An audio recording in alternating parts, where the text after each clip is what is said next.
Dictation will start abruptly after 5 seconds.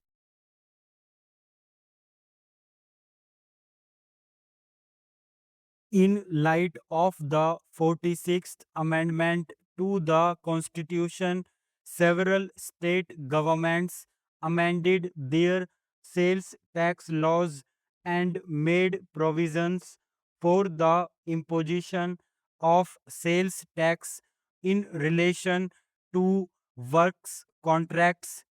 Each state adopted its own method of determining taxable turnover, either by framing rules under its sales tax law or by issuing administrative directions. The method adopted by the states for determining the taxable turnover relating to works contracts for purposes of levy of sales tax were such that sales tax had to be paid by the building contractors, not merely on the value of materials supplied by them in connection with the works contracts, but also on the expenditure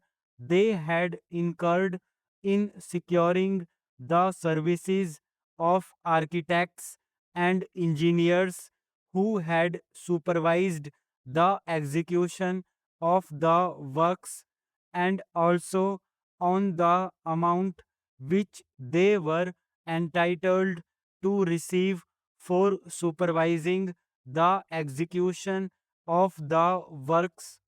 while levying sales tax on the price of the materials supplied for the construction of houses, factories, bridges, etc. The sales tax authorities of the states did not take into account the conditions and restrictions imposed by Article 286 of the Constitution and the provisions of the Central Sales Tax Law.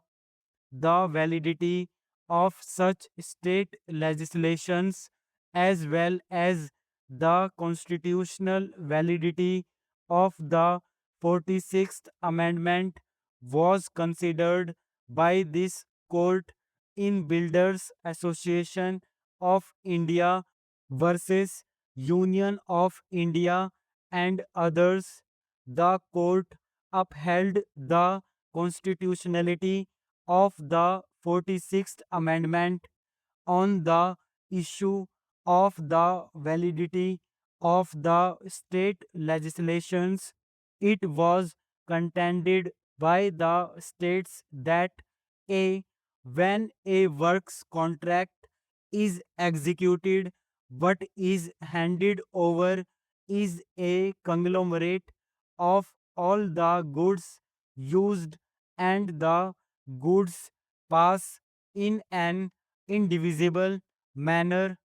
In such cases, it was not possible to disintegrate the contract into a contract for sale and a contract for work,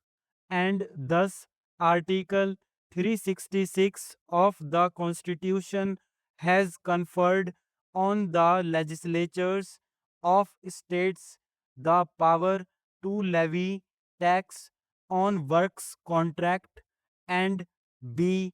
the power to levy tax provided under Article 366 was independent of the power conferred on the legislatures of states under Entry 54, and the same was not bound by restrictions imposed under Article 286 and the Act 1956. Rejecting the aforesaid contentions, this court made pertinent observations regarding the rules tax law as prevalent in the state here. Subclause B of clause states that tax on the sale or purchase of goods includes, among other things, a tax on the transfer of property in the goods involved in the execution of a works contract. It does not say that a tax on the sale or purchase of goods included a tax on the amount paid for the execution of a works contract. It refers to a tax on the transfer of property in goods involved in the execution of a works contract. The emphasis is on the transfer of property in goods. The latter part of clause of Article 366 of the Constitution makes the position very clear. While referring to the transfer, delivery, or supply of any goods that takes place as per sub clauses A to F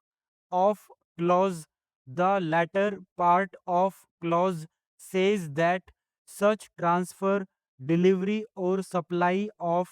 any goods shall be deemed to be a sale of those goods by the person making the transfer, delivery, or supply, and a purchase of those goods by the person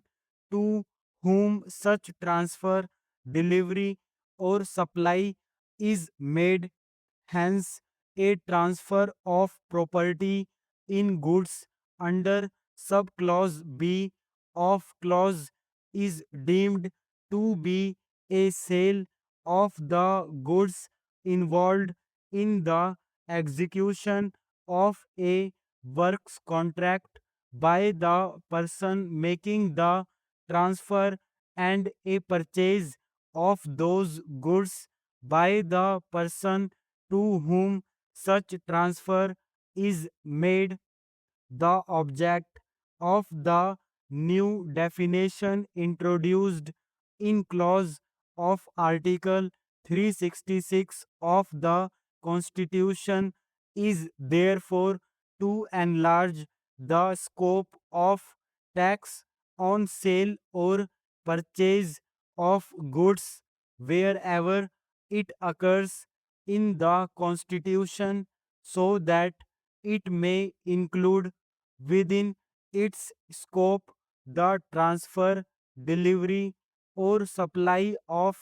goods that may take place under any of the transactions referred to in subclauses A to F thereof, wherever such transfer, delivery, or supply becomes subject to levy of sales tax.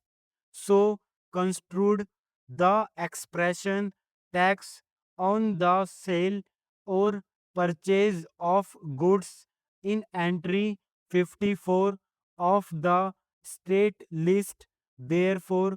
includes a tax on the transfer of property in goods involved in the execution of a works contract. Also, the tax leviable by virtue of subclause B of clause of Article 366 of the Constitution thus becomes subject to the same discipline to which any levy under entry 54 of the state list is made subject under the Constitution. The position is the same when we look at Article 286 of the Constitution,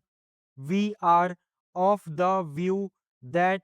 all transfers, deliveries, and supplies of goods are subject to restrictions under Article 366